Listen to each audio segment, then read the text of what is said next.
Hello everybody, good evening and welcome to the United Stands. I'm Mark Goldbridge and this is your latest Manchester United news. Keep watching, we've got a bigger announcement to talk about that's coming tomorrow, but first of all, let's start. What is this video all about? Well, obviously it's about Lisandro Martinez and the enormity of what it is. It just felt to me like that this needed to be discussed, and it really wasn't picked up on after the game because he's celebrating a really good result. And there are some positives. Erik ten Hag was talking after the game about the new batch, the youngsters and the senior players and how that works, and we can talk about that. But let's talk about Lisandro Martinez because, you know, wearing the top, welcoming him back over the last couple of games has been fantastic. I mentioned it at half-time. You cannot underestimate the power of having Luke Shaw, Lisandro Martinez and Casemiro back in the team. It doesn't mean they're our best players, but added to the likes of Varane and Rashford and Bruno and Mainu and Højlund and Dalot and Garnacho and even Onana, the team has gone up a level with those three players. Martinez has basically been out for the season. With that reoccurrence of the foot injury, he's basically been out for the whole season up until this point. Now, if this knee injury, and Erik ten Hag described it as a personal disaster for Martinez, he said it looks really bad, that Martinez was really sad in the dressing room. I think there's a real expectation that this is going to be a bad injury. And if it is, then he's probably, I mean, God, I don't even want to think about knee injuries because they can be, well, look at Malacia. I mean, this could be not back even for the preseason. So we don't want to start speculating about it. But if he is out for even 2 or 3 months, that's basically a whole season without Lisandro Martinez. Now, there is hope. He's got to have a scan. I looked at it just before we did this video, and they're the sort of injuries that end up being bad injuries because a two-footed tackle can be painful, but it's those types of injuries where he's gone right down on the side of his knee, the whole body weight on the side of his knee. It hurts, it's painful, and it's those sort of injuries that are, clumsy, innocuous, that can really cause the damage in the knee. And I think that, look, hopefully it's just twisted it a little bit and there's no ligament or anything like that damage. But if there is, it's a season ender. And that means that the whole season, we've basically not had our most transformative centre-back. Now, look, who's our best centre-back? For me, it's Varane or Martinez. But what Varane can't do and what nobody can do is what Martinez does. He might be 5'10", but he's got this amazing ability on the ball to move into the midfield. And then when he moves into the midfield, it creates options for our midfielders to get further up the pitch, as we saw against Wolves. Nobody else can do that the way he does. That's not to say Maguire or Varane can't step into the midfield, but the way Martinez does it is in a way that he becomes a midfielder. Aggression, that, you know, people were talking about him being a bit like Vidic. I agree. Leadership, balance, the only left-footed centre-back that we've got, really. And I think it's a huge blow. I wouldn't like to say it, but any other centre-back would be a blow, but we don't have another Martinez. And look, we can lament all we like about the summer. We wanted Kim Min-jae, we got Johnny Evans, and we've seen it. The fragility of this team is ridiculous, and I hope Ineos address it. And I hope people stop talking about Ten Hag out, because we might now go back where we were at the start of the season without Martinez and start losing games again. And the Ten Hag movement might come back again. But if we don't appreciate the glimpse that we've had in the last 2 games, Martinez could be out for the whole season apart from basically 2 games. But in those 2 games, we've beaten a good Wolves side and a good West Ham side. You can't go sacking a manager because you're not getting results when he hasn't got his better players in the team. The problem with United is we don't have depth. You take Mainu off, it has to be McTominay or Eriksen. You take off Varane or Martinez, it has to be Maguire, Evans or Lindelof. We haven't got anybody where if Luke Shaw gets injured. We haven't got anybody if Rasmus doesn't play. There's too much fragility in that squad. And it's about time we had a reality bite as a fan base and stopped searching for change and sackings and looked at it. I backed this manager. Some of the results have been bad, but I backed him because I was intrigued to see whether the team would change when we did get Luke Shaw, Casemiro and Martinez back. And we've had them back for 2 games. And look at the improvement. You know, Garnacho, Mainu and Højlund in the last two games have blossomed because they've got senior experienced players with them, allowing them to be nurtured.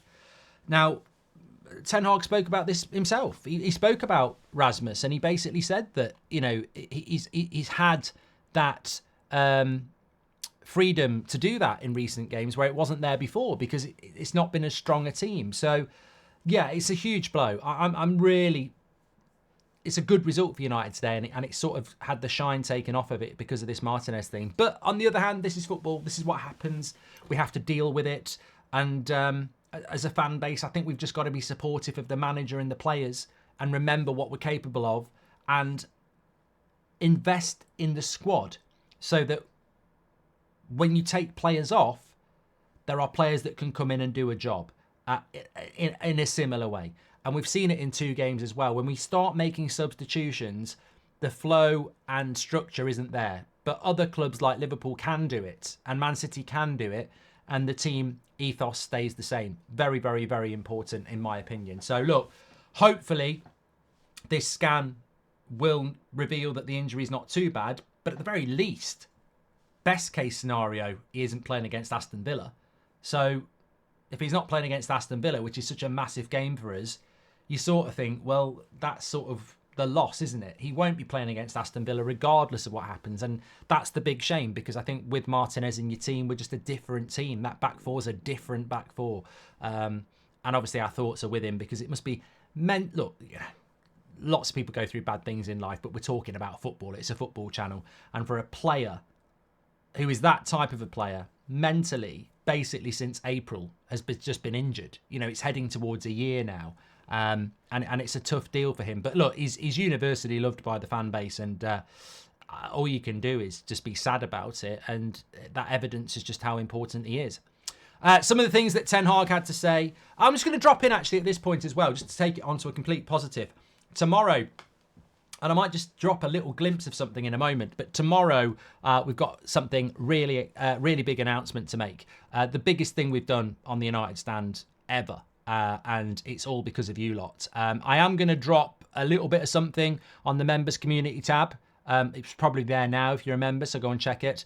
And then tomorrow morning, just keep an eye on the socials as we work towards it. It's not going to be 10 o'clock. We've got the 10 o'clock show, news show as normal. It's going to be around midday. And it's really exciting announcement to make, and we're really excited about it. So, look, all I can say is it's not one of those personal things where we go, look at the new studio, and you go, oh, that's nice. I like looking at the studio. It's about all of us. It's a community thing. It's absolutely huge, and I'm really excited about it. It's a game changer, and it's for what we've built. I think we've always been the leaders, and we've always been at the forefront of it. Same with That's Football. And I think, again, this is just an amazing thing. What did Erik Ten Hag have to say after the game? Look, he had some interesting things to say about the young players. It's just amazing, that iconic picture of the three of them as well, isn't it? It was almost written in the stars that we would get that sort of an image, because we've been talking about this new batch for a while. He spoke about Rasmus. He said his confidence is growing. He's playing better on the ball. He's a target and he's linking up. It's about togetherness. He said the future for Man United is very good because we have high potentials. I think the picture below in relation to the three lads covers the lot, how they are together and want to play football with the adventure and enjoyment. If we keep this process going, I'm sure we'll achieve high levels. And the great thing is about specifically Rasmus, Garnacho and Kobe Mainoo is they'll get better. They'll naturally get better, and hopefully there's going to be other young players coming through as well, and there are some that could come through. He said, we're building a team, we signed young players and give them opportunities. This is a process with ups and downs, and we have to realise this. Our experienced players will help them, and we need them, and they will help the young players perform. I enjoyed the celebration, and it's proof that we are together. Today's goals showed that the young players have great potential. They're getting used to the standards of the Premier League. With each match, they are growing, improving and adapting to a higher level each time. On Garnacho, he says he prefers to play on the left. He now plays on the right, which gives him a certain freedom and fluidity in the game and allows him to fight in spaces. He's been very good, and I'm very satisfied with this performance. I heard somebody saying on the watch-alongs there, and I thought it was absolutely spot on, that Garnacho is our best right winger and our best left winger at the moment, and he can't play in two spots. But that's the challenge, isn't it? Anthony cost £80 million. Marcus Rashford's our best paid player, and yet Garnacho at the moment is sort of, doing what Mainoo's doing in the midfield. I mean, I know Mount's injured, but Eriksen, McTominay, and Mainu's ahead of them. And obviously Rasmus doesn't have any really direct competition now, but it's they're in there on pure ability. If you're old enough, if you're good enough, you're old enough, isn't it? And that's what it's all about. So look, I think that I don't want to take the shine off the positivity, because we are in a positive situation. We've won 2 games in the Premier League and we've played well. And after Newport last week, people were moaning. I'm a realist. I suspect there's going to be bad results to come. And I think Ten Hag sort of hints at that, because we can't really, if you take Saliba out of Arsenal for the whole season, if you take Van Dijk out of Liverpool for the whole season, you take Rodri out of Man City for the whole season, it has an impact. And I know Rodri's not a centre-back, but he's a key player. And Martinez is a key player. But we don't have a replacement either. I mean, we haven't got a left-back, and Deleu's playing well at right-back. I'd like to drop Luke Shaw into left centre-back, but we haven't got a left-back. We need the balance of that defence now is I think it has to drop 10 metres again. And we know what happens with that. You get a massive gap between the defence and the attack. And then Rasmus gets isolated. In the last 2 games, we've been pushing that line up and contracting, and, you know, everyone's in the game more. And I just fear that it will drop now with Martinez. And so, yeah, I think there will still be some bad results, because we are a work in progress. But I hope that people have seen enough in the last 2 games to see why this manager and this team is building something really, really special. Anyway, get your comments in below about it. Smash a like. Just a quick video I just wanted to do about that. And, of course, if you want to join the members club and see a little bit more about what I'm talking about, that's absolutely fine. And I'm just going to do that and do that. And maybe that's a little bit of a hint as to what big news we've got for you tomorrow. Take care, everyone. Smash a like on the video. Make sure you subscribe and get ready for tomorrow. It's a big one. I'll speak to you soon. For the United Stand community, take care.